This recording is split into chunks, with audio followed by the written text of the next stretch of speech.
Shalom, back with part 4, Sanctification. Let's continue here. All right. So, again, many shall be purified and made white and tried. I'm talking about the elect of Israelites, all right? Because again, that's what sanctification means, right? To be made holy, to be made pure, all right? So, made white and tried. But the wicked shall do wickedly, right? And none of the wicked shall understand, okay? But the wise shall understand, right? You know, a prudent man, okay? That's what it means to be wise, all right? And who's that? The elect of Israelites, all right?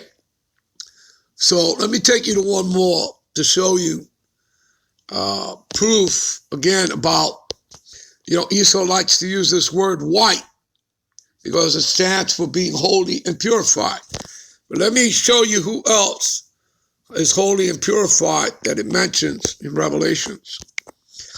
Revelations, the 19th chapter, all right? And I'm just going to go to the point because we have a lot to cover yet, all right? And I want to see if I can get that done here, all right, as much as I can. All right, Revelations 19, and the key point is at 14, all right? All right, now you could start from verse 11, all right, to have understanding. We're going to start here at verse 14 to go right to the point.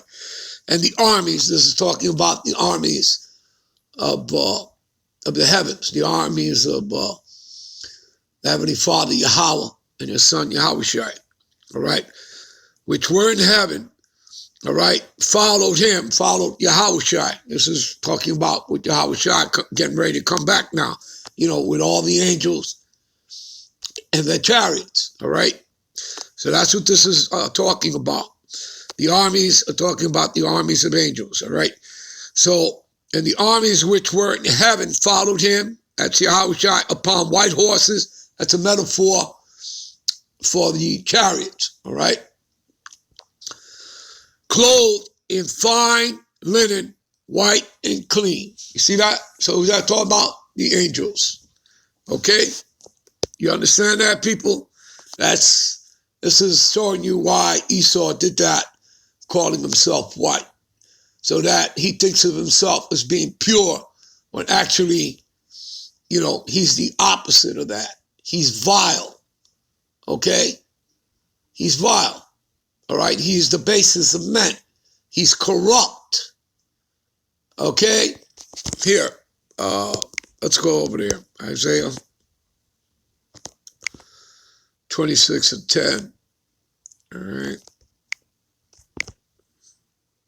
Let favor be shown to the wicked, yet will he not learn righteousness. See that? In the land of uprightness will he deal unjustly, right? And will not behold the majesty of the Lord, Yahweh. You see that? Of the Heavenly Father. See that? He is opposed to God. You understand that? Who opposes and exalted himself above all that is called the God power. So that he is God, sitteth in the temple of God, showing himself that he is God, so that he may be worshipped as God. You understand? That's who you're talking about when you're talking about Esau Edom, the white man. All right? All right, we're moving on. Let's go to 1 Thessalonians.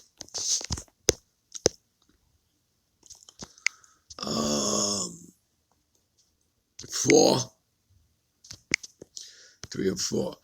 For this is the will of the God power, even your sanctification. See that?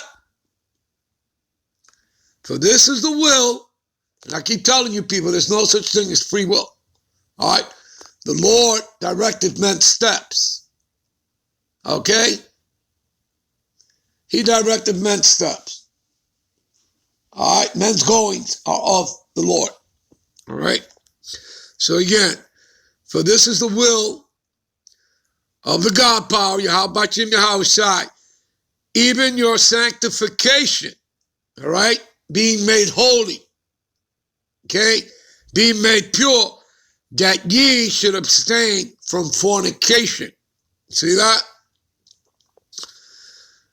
That every one of you should know how to possess his vessel. What's your vessel?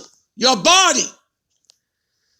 In sanctification and honor. All right? So you have to carry yourself in a certain manner. All right? Not be in wickedness. All right? Okay?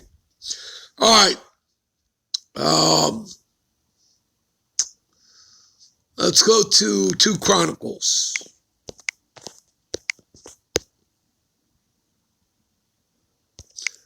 2 Chronicles 30 and 8. Now be ye not stiff-necked as your fathers were, but yield yourselves unto the Lord Yahweh, you see it in all cap, and enter into his sanctuary, right, which he hath sanctified forever, and serve the Lord Yahweh, your God power, that the fierceness of his wrath may turn away from you. You see that? You people see that? You got that? All right? All right? That's pretty deep, and that is straightforward. All right? Let's go to Isaiah. All right?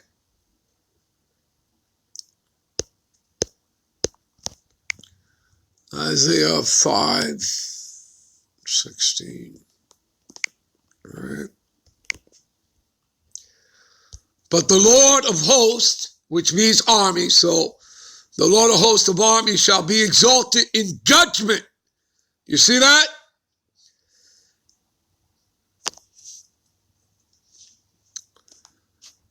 Okay, he shall be exalted in judgment, and the God power that is holy shall be sanctified in righteousness.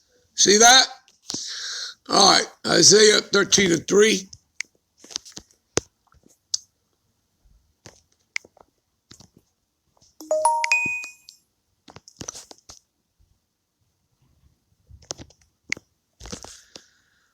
I have commanded, you see that? He has commanded, he has ordered my sanctified ones. You see that? The ones that he has chosen. And I have also called my mighty ones, all right, for my anger, all right? Even them that rejoice in my highness, all right? And his mighty ones would be what? You know, as in the angels, all right? As in Michael the archangel, okay? And all the other angels, all right? And remember, one angel can destroy the whole earth, whether you people knew that or not. That happens to be a fact. And the Lord is coming down here with thousands upon thousands upon thousands of angels and their chariots, right, with that concentrated laser fire. And what's going to ultimately destroy this place, America, Babylon the Great, and other parts of the earth, Europe, the Middle East, is those ICBMs, that nuclear fire, all right? All right, let's go to Jeremiah 1 and 5, all right?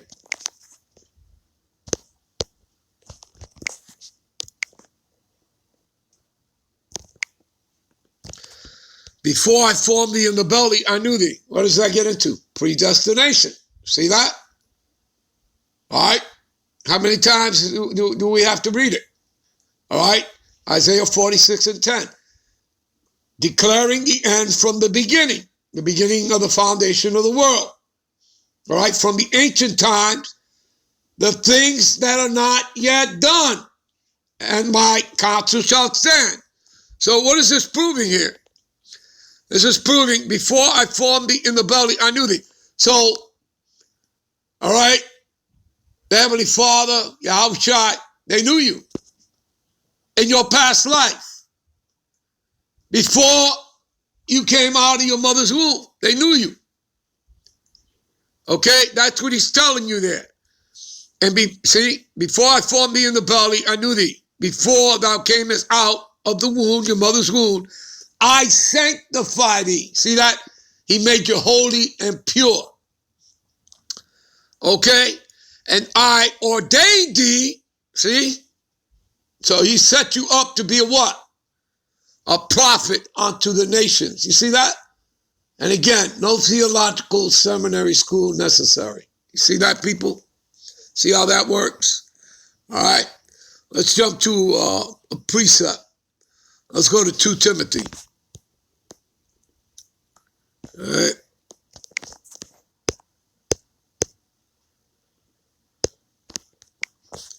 2 Timothy 3:15. And that from a child thou hast known the Holy Scriptures. You see that? When you research, when you come into this truth and you start reading scriptures like this, you go back and you start to see things. You understand how the Lord kept us. He kept me and my brother from going to church on Sundays. He'd rather have us. We took the envelopes with the chains and we went to the movies instead. And that was the Lord directing our path. All right, men's goings are of the Lord. He kept us out of those, what he calls harlot houses, because he doesn't dwell in those churches. He dwells within his people. All right. So I'm just using that as an example here, people. All right, from what I'm reading. And that from a child thou hast known the Holy Scriptures. Because there were certain things as a kid, what I did like when I looked in the Bible was what? The wisdom. So that was found where? It was found in Job, Psalms, and Proverbs. Okay? That was what attracted me to the scriptures. All right? So anyway, that from a child thou hast known the Holy Scriptures, which are able to make thee wise, see that? Unto salvation through faith, which is in Yahushua the Mashiach. You see that? All right? All right. Let's go to Ezekiel 20:41.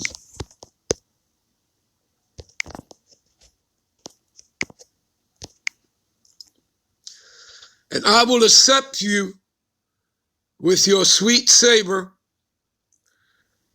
when I bring you out from the people, right? You know, taking us out of the darkness, right? Because the world lieth in wickedness and in darkness, all right? And he will pull us out of that darkness and bring us what? Into his marvelous light, as we read in, what is that? 1 Peter 2:9. I'll take you over there in a minute, if I have time, all right? So I will accept you with your sweet savor when I bring you out from the people, right, from among the people, and gather you out of the countries wherein ye have been scattered, right? Again, we were scattered into all nations. You know, James 1:1 is a precept, an example of that, you know, to the 12 tribes of Israel that were scattered abroad. And I will be sanctified in you before the heathen. You see that? I will make you pure and holy right in front of the heathen's eye. Where else do we read that? We read that in Psalms 50:21, where the Lord is saying, I will set them up in thy face. All right, I will set them in order before thy face. Set who up? The elect of Israelites, right in front of Esau's face. He was set in order who? The elect. Okay? All right? And like I said, it's coming out of the darkness. Let's see here. All right, this is 1 Peter 2:9-10. But ye are a chosen generation, a royal priesthood. I already told you we're going to be immortal God, kings, and priests of the earth. And a holy nation, a peculiar people, that ye should show forth the praises of him who have called you out of the darkness. See that? Out of the darkness, right, from wherever we were scattered, into his marvelous light, which in time past were not a people, but now are the people of the God power, which had not obtained mercy, but now have obtained mercy. I'll be right back with part 5. Shalom.